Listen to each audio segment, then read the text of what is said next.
But obviously my first thought was, we've been in a crash.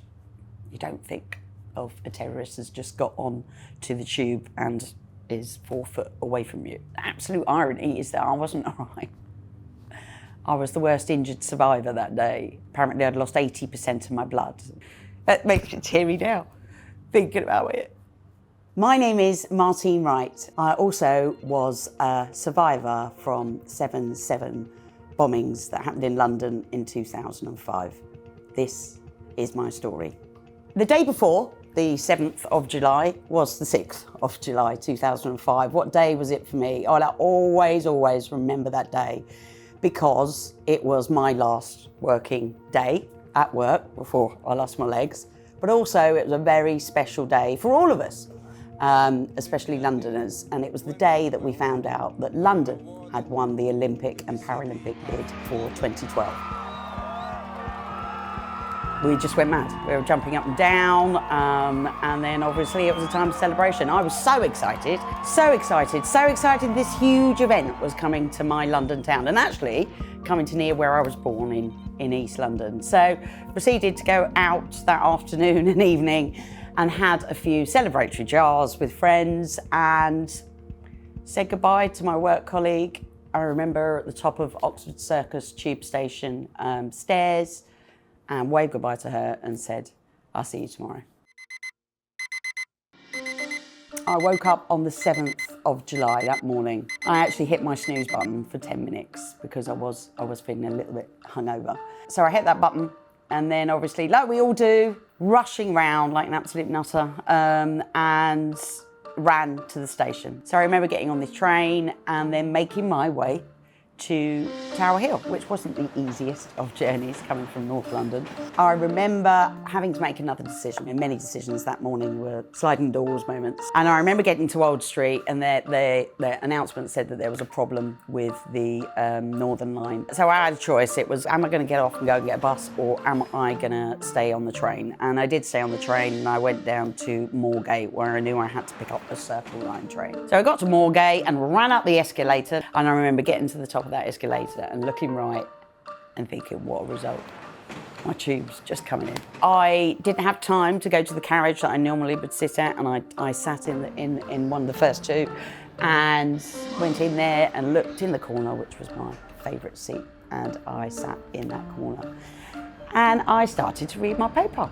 And you couldn't read any inch of a paper that morning without reading something on the Paralympics and Olympics. And one of my last memories that morning was we got to Liverpool Street and we went into that tunnel. And I remember reading my paper in that tunnel, and I remember flicking and going, oh my God, I've got to get tickets to this. I've got to get tickets to this. And then suddenly the explosion happened. Many people say that there was a real big bang. I don't remember the noise, but I do remember a huge white flash in front of my eyes. And I do remember the sensation of someone hitting me with a, you know, I've seen it on Tom and Jerry a lot of the time with cartoons, and like someone hitting me with a saucepan or a frying pan, and me, like cartoon characters going, you know, like that. And I remember thinking, you know, when this light went off, when this flash went off, I remember thinking, what the hell is going on? And I can't believe I had enough time to think that whole sentence, whereas the explosion must have happened in a nanosecond. But obviously my first thought was, we've been in a crash.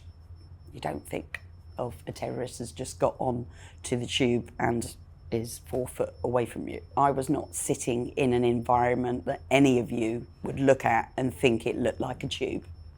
It was not. It was a bomb site. The smells, the electrical smells, the smoke, the screaming of people. And as time went on, those screams subsided. And I can only conclude one thing from that. I remember thinking, I've got to get up, and I couldn't seem to move. And what had happened was, unbeknownst to me, is I'd been swung round 90 degrees through the pressure of the bomb, because the bomber was here 4 foot away. And what had happened is actually the impact of the bomb went off here, but it also hit the end of the tube. And where it hit the end of the tube, where I was sitting, it mangled the whole tube. And literally the tube shards were going through my legs. I didn't realise that at the time, but I was completely caught up. Hence why I was trying to get out and I couldn't move. And I was looking out of this hole, which I thought was a window. It wasn't a window, I realise now. It was actually a hole that had been created, the size of a window, that had been created by the bomb. And I remember everything. I mean, apparently I was down there for an hour and a quarter. People say to me, did you feel pain?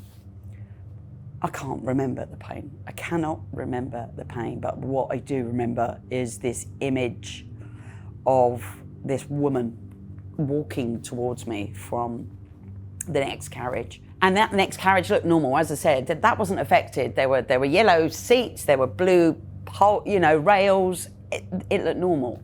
And this woman started coming towards me. Unbeknown to me, this was my guardian angel. And this was a lady called Liz Kenworthy. And she saved my life. There's no question about it. I mean, many people saved my life that day, but she was brave enough to walk towards the carriage. She was an off-duty policewoman. She knew apparently what had happened. And I can't imagine what she was presented when she saw that tube, because the amount of people that were injured and dying at that point. But she saw me and saw my legs that were caught up. And she gave me a tourniquet. Well, she gave me 2 tourniquets to put around my legs.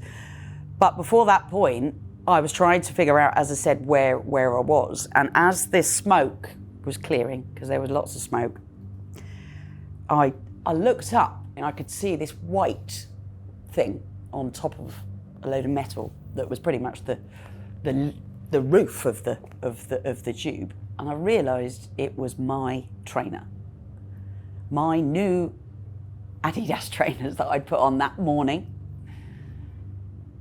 was on top of lots of shards of metal, but it wasn't above me 3 foot, it wasn't above me 4 foot, it was about 6 foot in the air. Now, I only assumed at that point that my injuries were worse than what I thought. And all I kept saying to her was, my name is Martine Wright. Please tell my mum and dad I'm okay. My name is Martine Wright. The absolute irony is that I wasn't all right.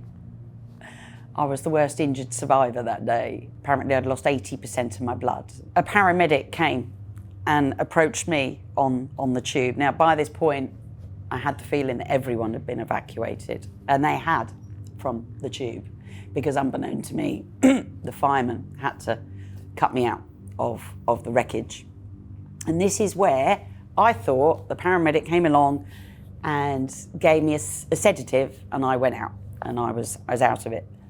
Now, I didn't. I have had the privilege and the absolute privilege to meet many people that were part of my journey that day. Many people that risked their own life that day. And I met one of the firemen that day.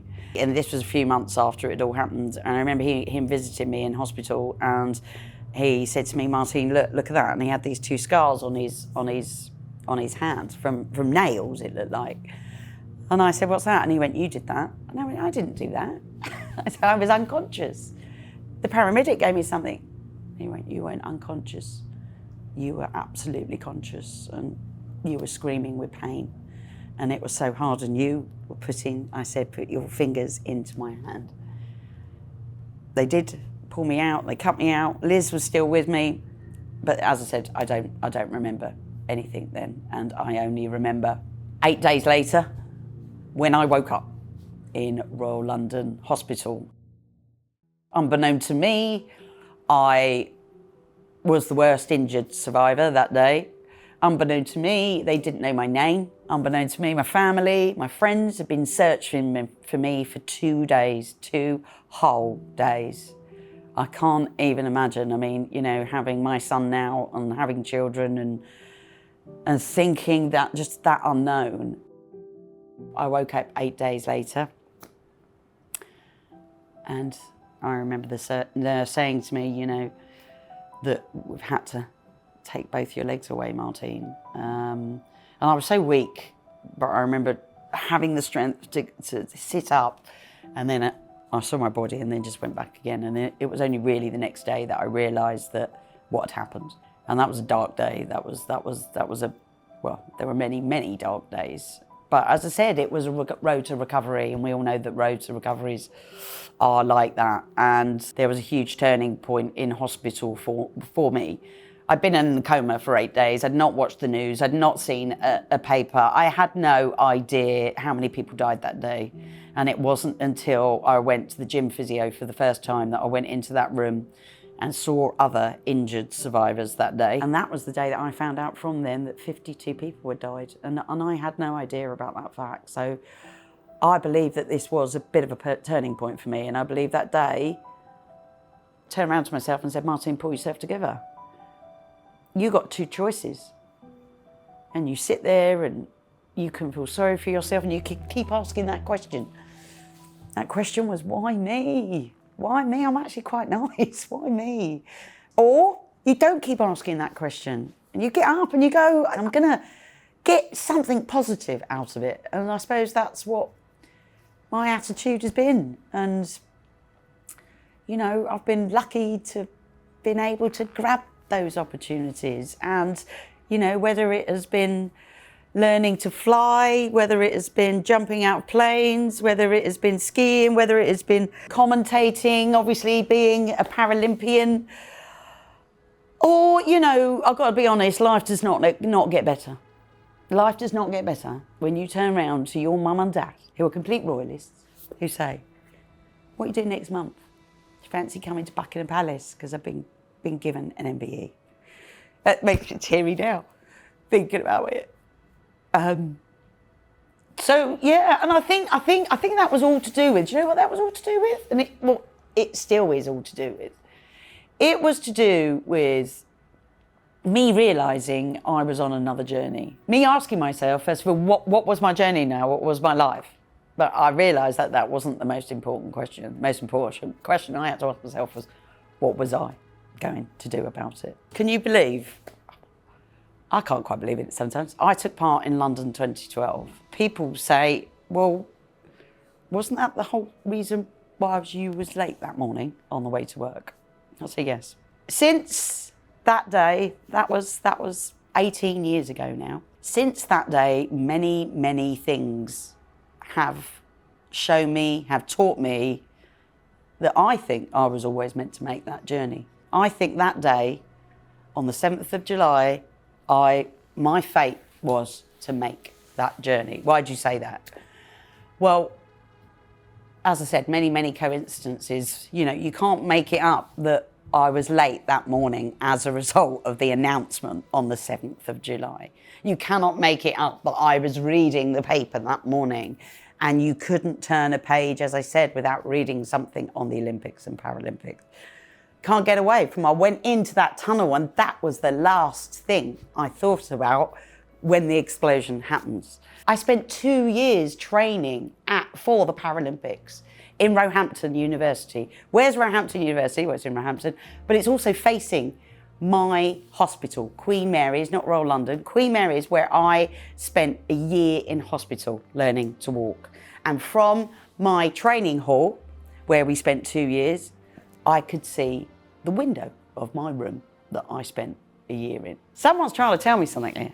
And do you know what? I truly believe that I was always meant to make that journey. There are too many connections, coincidences that tell me that this was my fate. But there's one thing that I have learned from this, is it doesn't matter what our fate is in life. It doesn't matter what our journey is in life. One day, we may never know our fate. We may never know our journey until it happens to us. And it's not the journey that's important. It's what you do with the journey that's important. And life changes. Yeah, my life completely changed that day. I believe we've all got a story. I'm sure the people that are watching this today, we've all got a story. You've all got a story. And it's just the way that we deal with that journey, with those stories in our life. If you take something from this today, please believe me that anything is possible as long as you believe.